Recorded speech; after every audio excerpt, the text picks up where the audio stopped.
So 3.5 deals with relationships and functions. Your functions, you have to remember, when you're looking at these functions, you have an input and you have an output. Your input is your x value. That's what you're putting into the equation to solve for y, which is your output. You also have independent and dependent variables. Your independent variable will always be that input. Your dependent variable will always be that output. So more than likely, your input is your x values, your dependent is your y values. So if we look at example 2 here that we're starting with, it tells us that a carpet layer charges $25 plus $4 per square yard for installing carpet. If we write this as a linear function, that y equals mx plus b kind of format, that slope-intercept form, you have your starting value of that $25. So that's your initial fee. That's being added to whatever you have per square yard. So that $4 per square yard would be 4 times x, and we would set this equal to y.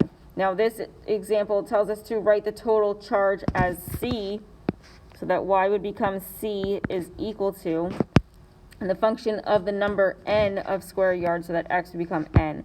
So it'd just be c is equal to 4 times n plus 25.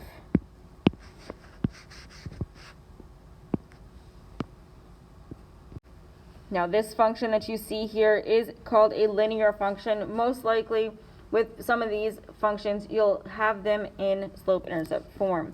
Sometimes they'll be in standard form as well, or even point-slope form, which we've gone over already.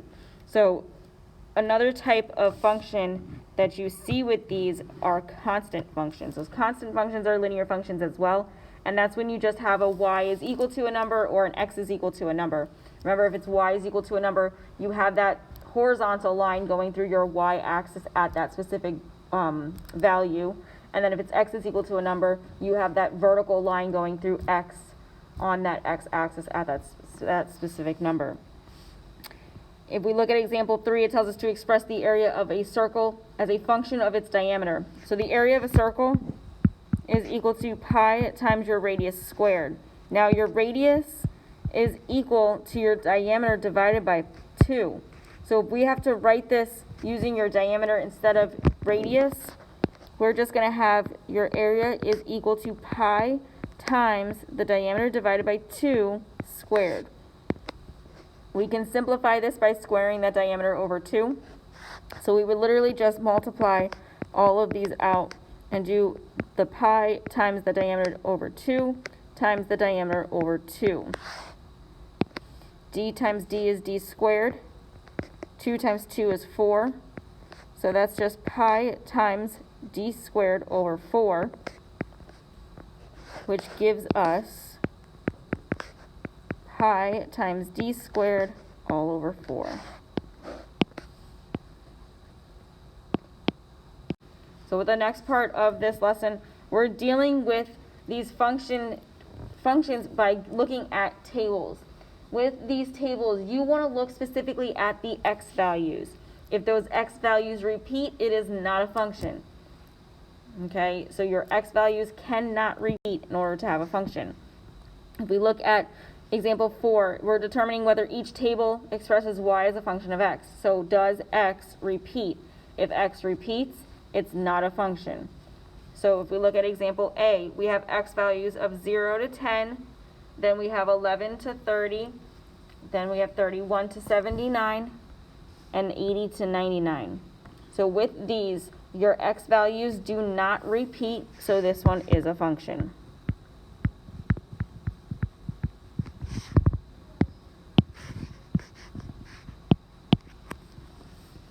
For B, you have 0 to 15, then 10 to 30. Well, if you look here, 0 to 15, your numbers in there that are 10, 11, 12, 13, 14, and 15 also are in 10 to 30. So because these 15 and this 10, those numbers overlap within those both sections, your x values are repeating, so this one is not a function.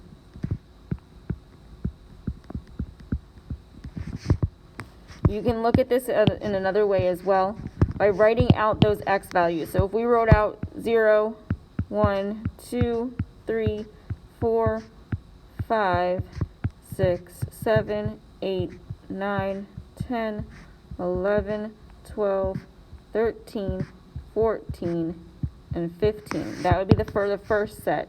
For the second set, you have 10, 11, 12, 13, 14, 15, 16, all the way up to 30 for those x values. Now, with this, your 10s repeat, the 11s repeat, the 12s repeat, the 13, the 14, and the 15s repeat. So because all of those x values repeat, this example B is not a function.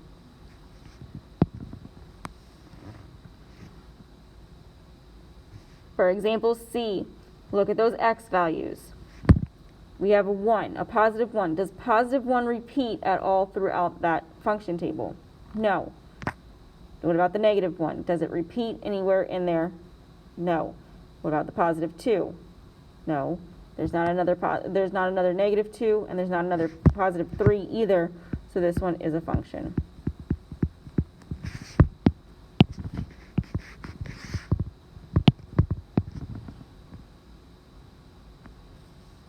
Now these ordered pairs these tables that you are looking at here represent ordered pairs.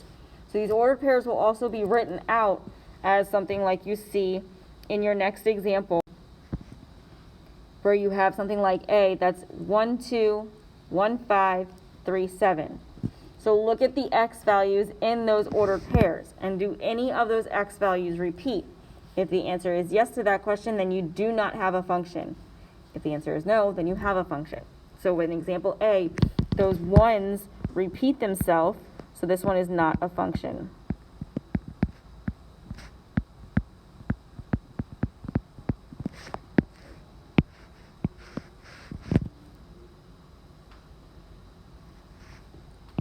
For B, no x value there repeats. You have 4, 3, 2, 1. Those don't repeat, so this one is a function.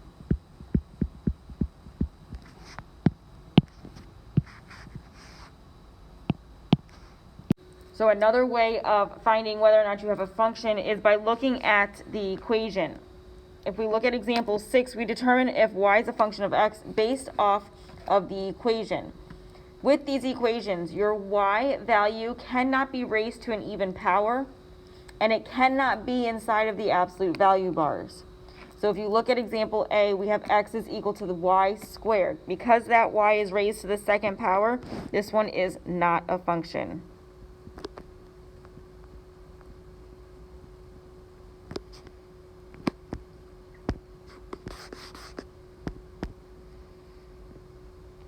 For B, we have y is equal to 2x. Our y is not raised to an even power, nor is it inside those absolute value bars, so this one is a function.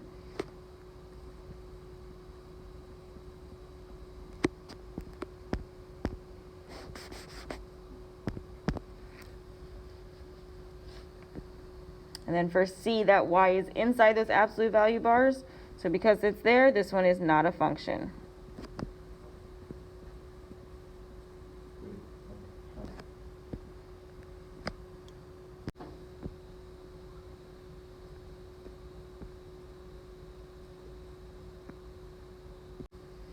Next, you can test these graphs by using your vertical line test.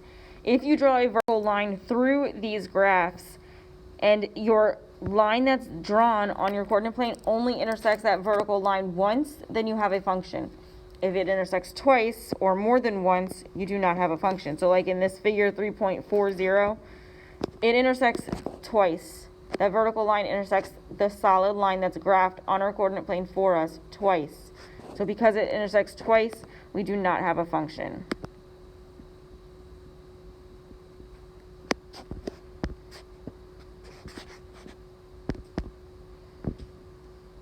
For example A, we can draw a vertical line through this circle that's graphed. We see that it intersects here as well as here.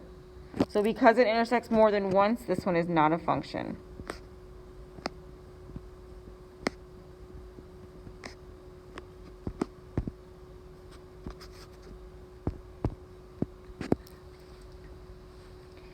For B, again, you can draw this line anywhere that you'd like on that line, like vertical line anywhere that you like.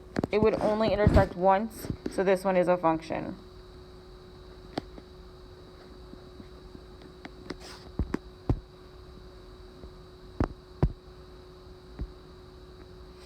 And then for C, again, anywhere that you would like on that coordinate plane, you can draw that vertical line. You have that this intersects twice, so this one is not a function.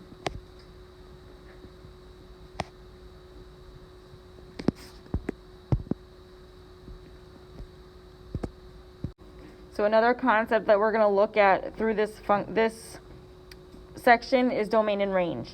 Your domain is your x values. It's your input of that function. Your range are your y values, so it's the output of that function.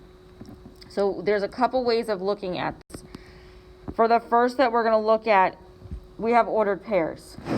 To give your domain from those ordered pairs, you're just going to write down the x values. Any of the ones that repeat, you do not need to write. You only need to write it once. Then for your range, you'll give the y values. The way that you do this is you are going to write it as a set. So your domain is the set of numbers. What are your x values? 2, 2, and 4. The 2 repeats itself, so you only have to write it once. And then you have that 4, and you keep them in brackets. For your range, it's the set of numbers that are the y values. So that's the 5, the 7, and the 3. We're going to put this in numerical order from least to greatest. So it's going to be 3, 5, and 7.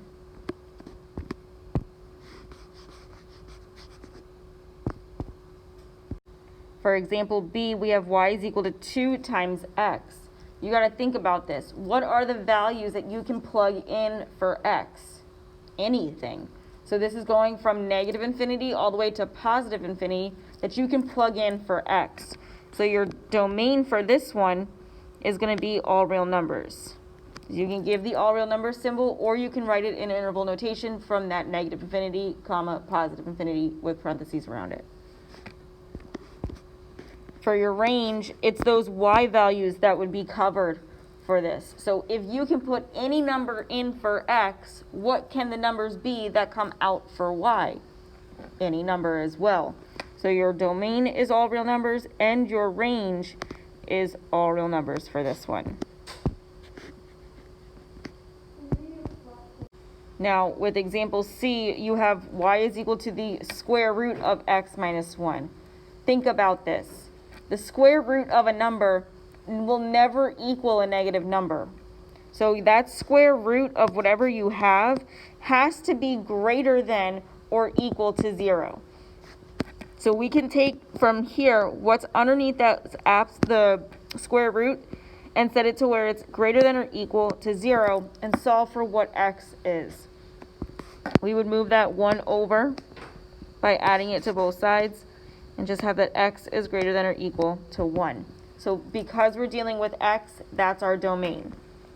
So our domain is x is greater than or equal to 1. You can write this in interval notation, so it would just be a bracket 1, comma, infinity with a parentheses.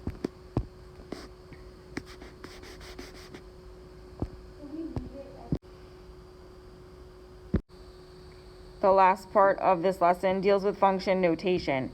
So with this function notation, you're going to be given different functions and asked for you to simplify operations happening with these functions.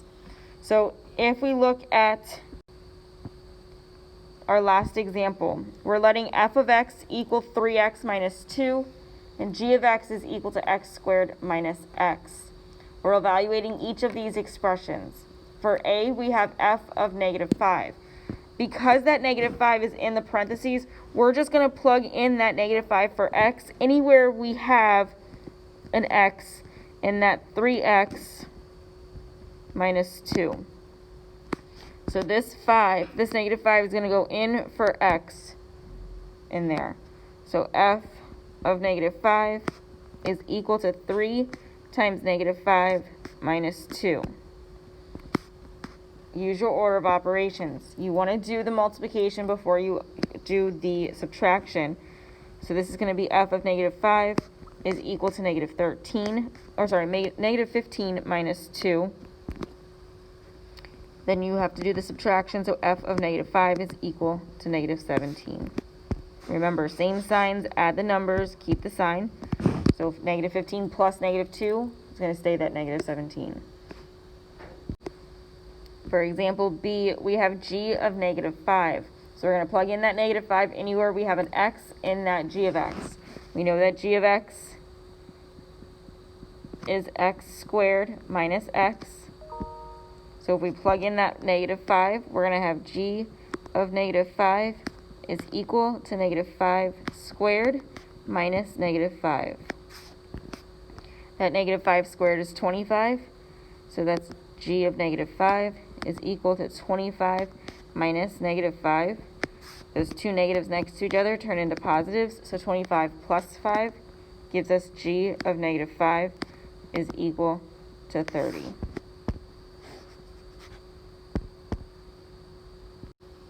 For our last example, C, we're doing f of 0 plus g of 3.